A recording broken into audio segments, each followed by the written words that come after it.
Bill of exchange के इस topic में हम जर्नल एंट्रीज को ही मेनली यहाँ पर क्रिएट करेंगे। जर्नल एंट्रीज बनाने के रूल वही हैं जो हमने जनरल में सभी पढ़ चुके हैं। जर्नल एंट्रीज 2 पार्टीज या फिर 3 पार्टीज की बुक्स में भी हो सकती हैं। और 3 कौन कौन सी पार्टीज हो सकती हैं? ड्रॉअर, ड्रॉई, इन दोनों के यहाँ तो एंट्रीज होंगी ही, इनकी बुक्स में तो एंट्रीज होंगी ही, साथ ही कई बार आप पेई की बुक्स में भी एंट्रीज कर सकते हैं। तो हम बात कर रहे हैं आज मेनली ड्रॉअर और ड्रॉई की बुक्स में कौन कौन सी एंट्रीज हम करेंगे at the time of writing bill और accepting bill and at the time of maturity of bill. आप सभी को पता है कि एक स्पेसिफिक डेट पर 2 पार्टीज के बीच में ट्रांजैक्शन होता है और वो ट्रांजैक्शन कैसा होगा? क्रेडिट ट्रांजैक्शन होगा। जब ट्रांजैक्शन क्रेडिट होगा तो एक पार्टी दूसरी पार्टी पर बिल लिखेगी, यानी कौन किसके ऊपर बिल लिखेगा? Drawer will write the bill on drawee and drawee will accept the bill by signing. अपने साइन के साथ ड्रॉई उस बिल को क्या करेगा? एक्सेप्ट करेगा और फिर मैच्योरिटी डेट पर वो उस बिल का पेमेंट कर देगा। तो ये जो सिंपल कंडीशन है इसकी एंट्रीज हम देखिए दोनों की बुक्स में देखते हैं। इन the books of drawer general entries सबसे पहले देख लीजिए आप। इन the books of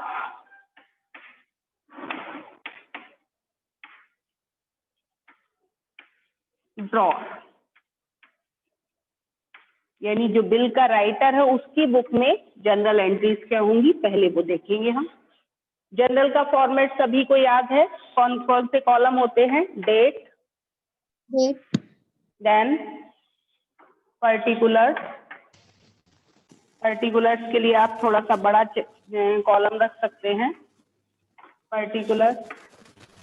next column LF, ledger folio. उसके बाद अमाउंट डेबिट और amount credit. Debit, amount, credit.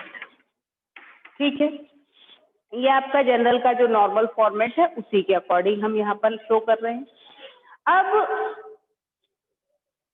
Question number 1 देखें, उसी से मैं आपको जनरल एंट्रीज बता देती हूँ। 1 की जगह सेकंड की बात कर लेते हैं क्योंकि फर्स्ट हम डिस्कस कर चुके हैं। 16.35 पेज पर क्वेश्चन नंबर 2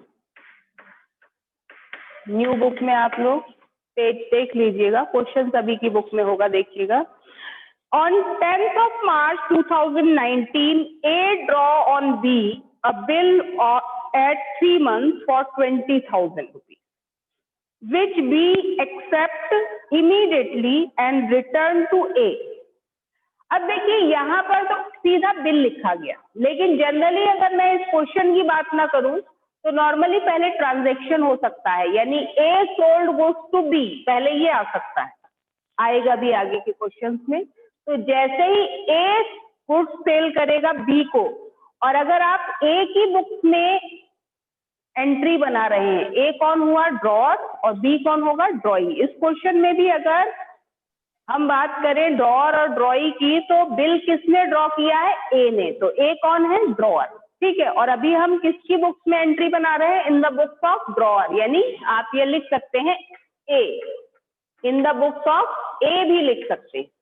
ठीक है, जैसे ही अमाउंट, जिस अमाउंट का बिल लिखा गया, जनरल एंट्री बनती है। पहले तो ट्रांजैक्शन होता है, जैसे अगर मान लो अगर A ने B को गुड्स सेल की होती तो क्या एंट्री बनाते? क्रेडिट पर A ने B को गुड्स सेल की, तो एंट्री क्या बनाते हैं आप लोग? क्रेडिट ट्रांजैक्शन में आप एंट्री बनाते हैं B debited to sales account, यही बनाते हैं। और गुड्स, यस मैम, क्रेडिट, यही एंट्री बनती है। लेकिन इस क्वेश्चन में कोई सेलिंग नहीं हुई, सीधा आपने बिल लिखा है। तो जैसे ही बिल लिखा जाता है एंट्री बनाई जाती है ड्रॉइज पर्सनल अकाउंट डेबिटेड। यहाँ पर जो आप एंट्री बनाएंगे वो क्या होगी? बी जो है वो आपका जो ड्रॉई है उसके अकाउंट को आप क्या करेंगे, क्रेडिट करेंगे, और जो बीआर अकाउंट है वो क्या हो जाएगा, डेबिट हो जाएगा। तो बीआर को का फुल फॉर्म क्या बताया मैंने, बिल्स ऑफ एक्सचेंज, जिसको हम शॉर्ट में बोलते हैं बीआर। तो एंट्री क्या बनेगी, बीआर B/R अकाउंट, ये आपकी एसेट बन गई, तो इसे हम क्या कर रहे हैं, डेबिटेड टू बीज अकाउंट कर सकते हो या टू बी भी कर सकते हो। मैंने बताया ना, नेम के साथ कभी भी क्या होता है, अकाउंट वर्ड नहीं लिखते, अगर लिखना है तो एपोस्ट्रोफी एस के साथ लिखते। तो एंट्री बिल ड्रॉ करने की एंट्री क्या बनेगी, BR account debited to B account या टू बी भी लिख सकते हैं। और किस डेट को ये बिल लिखा गया है, ये बिल लिखा गया है 10 मार्च year 2020। being bill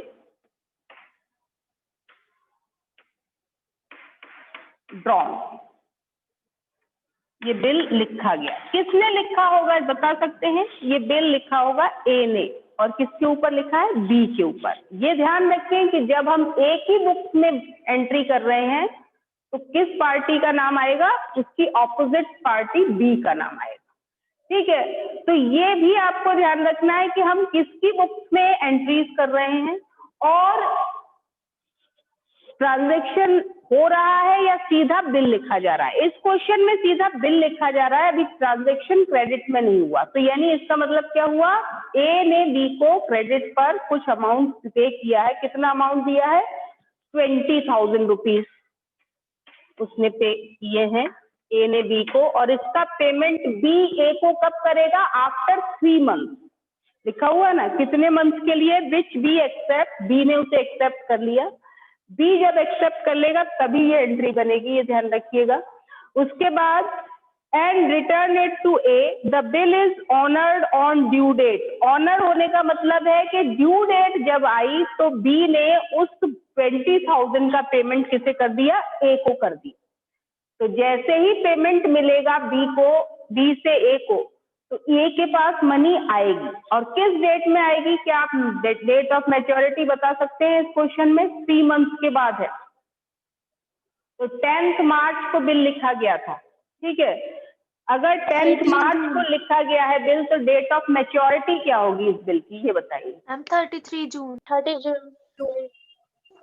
10 March, April, May, June, 13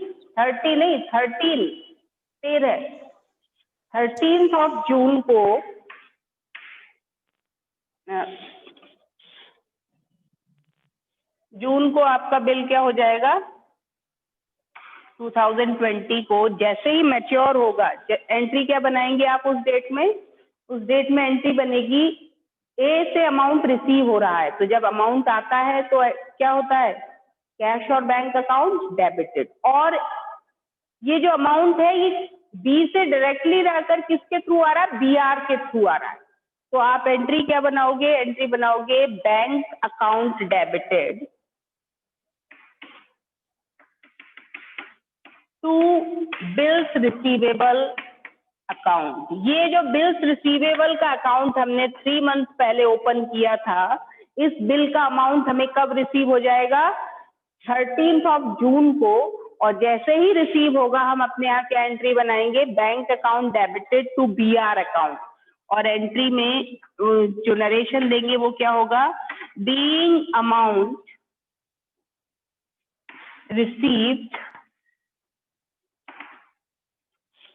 on BR, bills receivable. और भी एक नरेशन दे सकते हैं, इसकी नरेशन दूसरी भी हो सकती है, वो नरेशन हो सकती है being bill honour on due date. Due date पर बिल क्या हो गया, ऑनर हो गया। ऑनर होने का मतलब होता है कि जो डेट उसने दी थी हमें, हमारे ड्रॉई ने, उसी डेट पर उसने उसका पेमेंट कर दी। ठीक है, किसी तरीके की कोई प्रॉब्लम क्रिएट नहीं की, और जिस डेट को उसने बोला था उसी डेट में उसका पेमेंट हो गया। तो कितना पेमेंट दिया उसने, 20,000। जितने अमाउंट का बिल लिखा जाता है उसी का पेमेंट आपको रिसीव हो जाता है। इस तरीके से तो हमने बिल ये जो एंट्री कर ली है किसकी बुक्स में कर ली, in the books of drawer. अब आप यही एंट्री किसके यहाँ करेंगे, in the books of drawee. Drawee यानी जिसने बिल को एक्सेप्ट किया है, और ड्रॉई कौन है हमारे क्वेश्चन में, ड्रॉई है बी। तो अब हम बी की बुक्स में भी एंट्री देखेंगे। बी की बुक्स में एंट्री कैसे होंगी, डेट सेम रहेगी, फॉर्मेट सेम रहेगा, कोई प्रॉब्लम नहीं, बस आप एंट्रीज का डिफरेंस देखिए। यहाँ ड्रॉअर की जगह हम क्या लिख देंगे, ड्रॉई, शॉर्ट में ब्रैकेट में लिख दीजिए बी। अब हमारा ड्रॉई कौन है, बी, ठीक है। अब आप जैसे ही ड्रॉई की बुक्स में एंट्री करेंगे, एंट्रीज पर रिवर्स इफेक्ट पड़ेगा। जो चीज ड्रॉअर के लिए BR है, बिल्स रिसीवेबल है, मैंने क्या बताया था अभी मॉर्निंग में कि जो ड्रॉअर के लिए बिल्स रिसीवेबल है वो ड्रॉई के लिए क्या है, बिल्स पेबल, यानी वो उसकी लाइबिलिटी है। तो उसके यहाँ एंट्री बनेगी बिल्स पेबल के नाम से, और वो किसको, उसकी अपोजिट पार्टी कौन है, बी की अपोजिट पार्टी है ए, तो वो ए और बिल्स पेबल के अकॉर्डिंग एंट्रीज बनाएगा। बिल्स पेबल हमारी क्या है, लाइबिलिटी, और जैसे ही बिल्स पेबल वो एक्सेप्ट करेगा तो बिल्स पेबल का अकाउंट क्रेडिट हो जाएगा और ए क्या हो जाएगा, डेबिट। एंट्री बनेगी एज अकाउंट, या ये लिख सकते हो A debited to bills payable account. जबकि आपने वहां एंट्री क्या बनाई थी, याद होगी, वहां पर एंट्री में आपने BR अकाउंट को डेबिट किया था और बी को क्या किया था, क्रेडिट। यहाँ हम क्या कर रहे हैं, रिवर्स रिलेशन होता है जो कि दोनों के बीच में, तो ए को डेबिट कर रहे हैं और बिल्स पेबल को, रिसीवेबल वर्ड नहीं आएगा यहाँ पर, ये ध्यान रखिएगा, इन द बुक्स ऑफ ड्रॉई क्या आएगा, बिल्स पेबल। तो क्या एंट्री बना रहे हैं, as account debited to bills payable account, और यहाँ पर इसने बिल एक्सेप्ट किया है। आपने नरेशन में, ड्रॉअर की बुक में नरेशन जब दी थी तब क्या एंट्री बनाई, क्या नरेशन दी थी, बीइंग बिल ड्रॉन। यहाँ पर आप नरेशन में लिखेंगे बीइंग बिल एक्सेप्टेड।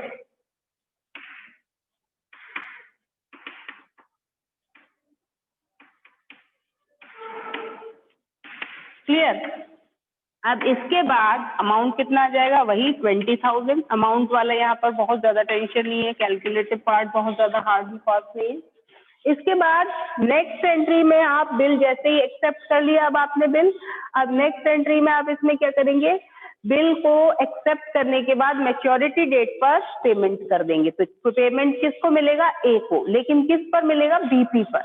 तो पेमेंट करने पर बीपी, बिल्स पेबल अकाउंट क्या हो जाएगा, debit. Bills payable account debited to, payment जा रहा है तो टू बैंक अकाउंट, वहां आ रहा था तो एंट्री क्या बनाई थी, bank account debited to BR account. यहाँ पर क्या एंट्री बन रही है, bills payable account debited to bank account, being amount paid on bills payable. Bills payable का अमाउंट पे कर दिया गया। कितना पे किया गया, 20,000। अब आप नरेशन को थोड़ा सा चेंज भी कर सकते हैं, आप लिख सकते हैं being bill dishonoured on due date. जो नरेशन हमने वहां लिखी थी उसको सेम एज यहाँ भी लिख सकते हैं कि being bill honoured on due date पर पेमेंट कर। तो ये एक सिंपल कंडीशन है जिसमें बिल को ड्रॉन किया गया, लिखा गया और एक्सेप्ट किया गया और ड्यू डेट पर उसका इजीली पेमेंट हो गया। लेकिन इतनी सिंपल सिचुएशंस होती नहीं है। Actually time to time in situations में थोड़ा थोड़ा चेंज आता है, जिसके अकॉर्डिंग हमें उसी सर्कमस्टेंस के अकॉर्डिंग अपनी एंट्री को चेंज करना पड़ता है।